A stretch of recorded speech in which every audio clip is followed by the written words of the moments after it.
বাংলাদেশ এখন $409 বিলিয়ন অর্থনীতি। বাংলাদেশ পরিসংখ্যান ব্যুরো বা বিবিএস 15-16 অর্থ বছরকে নতুন ভিত্তি বছর নির্ধারণ করায়। সাম্প্রতিক বছরগুলোর প্রবৃদ্ধির হার কিছুটা কমে গেলেও সার্বিক বিবেচনায় অর্থনীতির আকার বেড়েছে।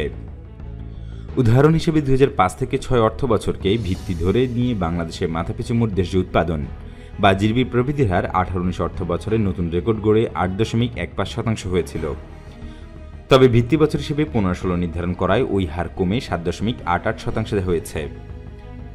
ভিত্তি বছর হচ্ছে একটি মানদণ্ড যার প্রেক্ষাপটে একটি দেশে উৎপাদন, সঞ্চয় ও মূলধনের মোট পরিমাণের মতো উন্নয়ন সূচকগুলোর প্রবৃদ্ধি হিসেব করা হয়। নতুন ভিত্তি বছর অনুযায়ী বর্তমান মূল্য বিবেচনায় 2021 অর্থ বছরে বাংলাদেশের অর্থনীতির মূল্যমান 34,840 বিলিয়ন টাকা। এটি আগের ভিত্তি বছর হিসেবে পাওয়া 30,111 বিলিয়নের চেয়ে 15.7% বেশি।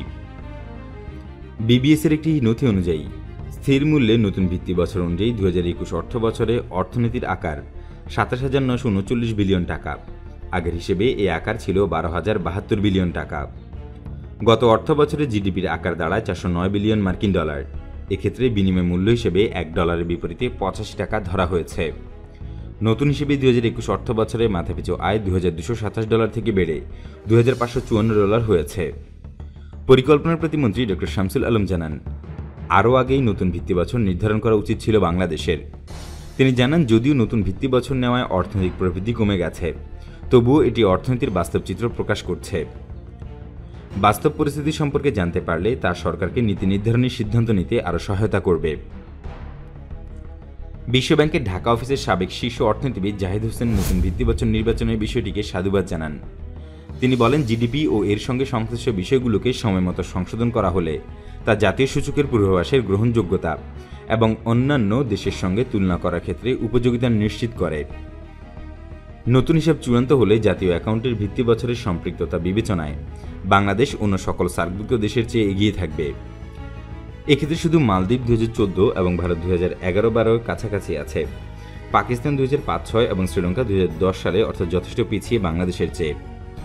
জাহিদ আরও জানান, তথ্যের উৎসের উন্নয়ন হলে অর্থনৈতিক কার্যক্রমের ব্যাপ্তি বাড়ে, কারণ নতুন মানদণ্ড অর্থনীতিতে বর্ধনশীল শিল্পের অবদানের আরও সঠিক প্রতিফলন নিশ্চিত করে। এর আগে ভিত্তি বছরের সর্বশেষ সংশোধন করা হয়েছিল 2013 সালে।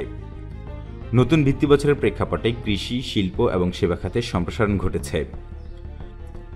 নতুন ভিত্তি বছর অনুযায়ী জিডিপিতে কৃষি খাতের অবদান হিসেব করার সময় 144 ধরনের শস্যের তথ্য আমলে নেওয়া হয়েছে, যেটি আগে হিসেবে ছিল 124টি।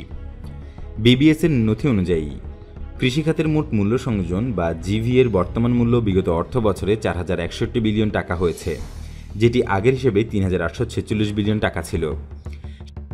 শিল্প খাতে Ashuganj power station company, north West পাওয়ার জেনারেশন কোম্পানি, পল্লী বিদ্যুৎ কোম্পানি, খাদ্য সংরক্ষণের জন্য কোল্ড স্টোরেজ, রাজশাহী ওয়াসা ও জাহাজ ভাঙা শিল্পের তথ্য অন্তর্ভুক্ত হয়েছে।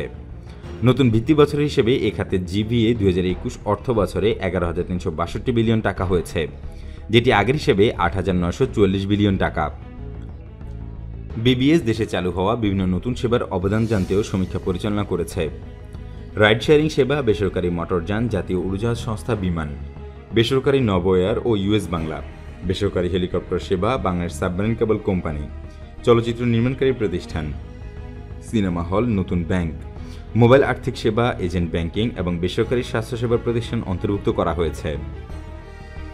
এই খাতে জিবিএ 2021 অর্থ বছরে বেড়ে 18,098 বিলিয়ন টাকা হয়েছে, যা আগের হিসেবে 16,144 বিলিয়ন টাকা ছিল। ইতিবাচক উন্নয়ন হিসেবে গত অর্থ বছরে বিনিয়োগ ও জিডিপির অনুপাত বেড়ে 30.76% হয়েছে, যেটি পুরনো ভিত্তি বছর হিসেবে 29.92 ছিল।